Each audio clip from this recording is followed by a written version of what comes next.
What is going on, guys? Welcome back to the Grand Variety channel. So I tried to record my second live reaction to the second episode of Durarara, but sadly it looks like it only recorded the anime's audio and not my audio, so you can't hear me at all. So here I am today bringing you just the review portion. So this episode is pretty interesting because it dealt on some pretty heavy themes, and also the question when Izaya and the Black Rider are talking about suicide.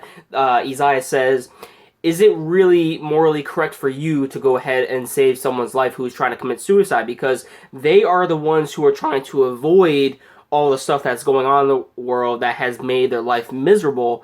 And are you just being selfish in the end for saving their life? So that little snippet of dialogue was actually very, very interesting.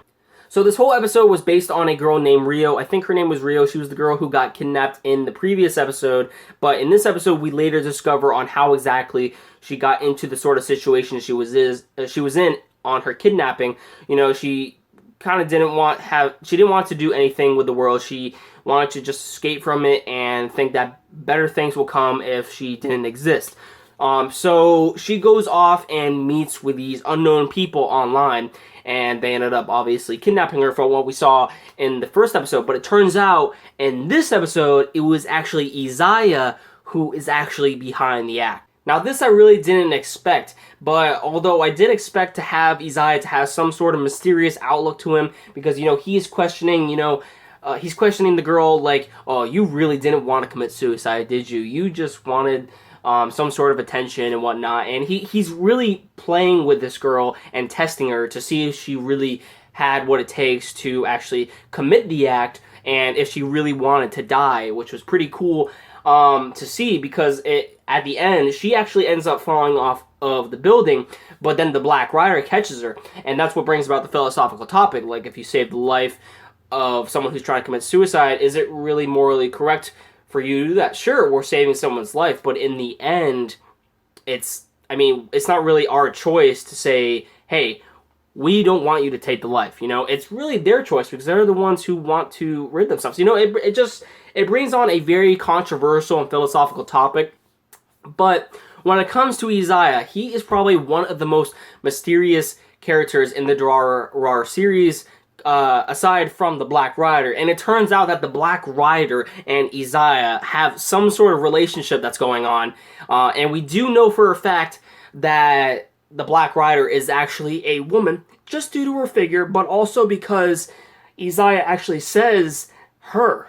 And it may be because I haven't seen the episode in a while, because I haven't been posting up the live reactions or whatnot. And I totally forgot, like, the Black Rider obviously had a woman figure. But then after I saw this episode, I was like, oh wait, yeah, she has a woman figure. Because throughout the entire episode, guys, I thought it was actually Izaya who was the Black Rider, because there's a little clip of him, and then there's like a scientist in the next clip with the Black Rider putting on the helmet. So I thought it was actually Izaya putting on the helmet, but it actually turns out there's not. Then there's also this transfer student who just appears out of nowhere in the school. I really don't know what sort of plot he's going to be playing, or what sort of thing he's going to be playing in the whole entire story of Durarara. I really don't understand his point, but there's this transfer student who just comes into school and says, hey, yo, Pops, I'm not going to be doing school anymore. I really don't have time for you, so goodbye. Mateo. So I really didn't understand the whole purpose of what exactly this transfer student is going to have in the plot, because it just seemed like he appeared out of nowhere and then all of a sudden just kind of disappears from the screen, you know? So maybe he will appear in the next few episodes of the anime, and maybe he plays some sort of plot. I really don't know yet. You guys probably know because you probably have seen Durarara, but when it comes to me, I'm going in this totally blind. So this episode was really paced well. I really liked how it was laid out, and the whole philosophical topic with suicide was very interesting as well. But the most interesting thing for me probably was discovering Izaya's and the Black Rider's relationship.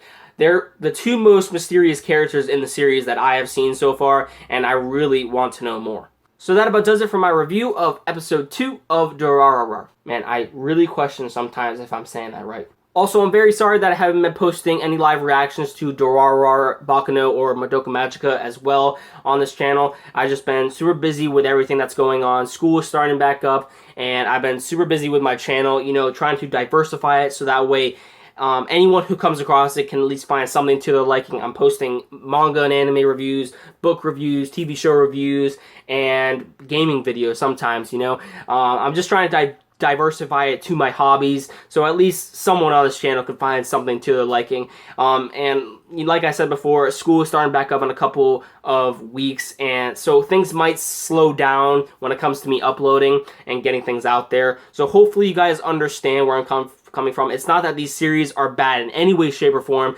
I actually really enjoy what I have seen throughout these series so far, and I really hope to do more live reactions and reviews for you guys in the future. Anyways, guys, if you liked the video, please give it a thumbs up, and let me know in the comments down below on what you thought about the video and what I can do to improve, and if there's anything in particular you wish for me to upload in the near future. And if you're new to the channel, subscribe, and you'll never miss a video from me. Anyways, guys, I'll catch you guys next time.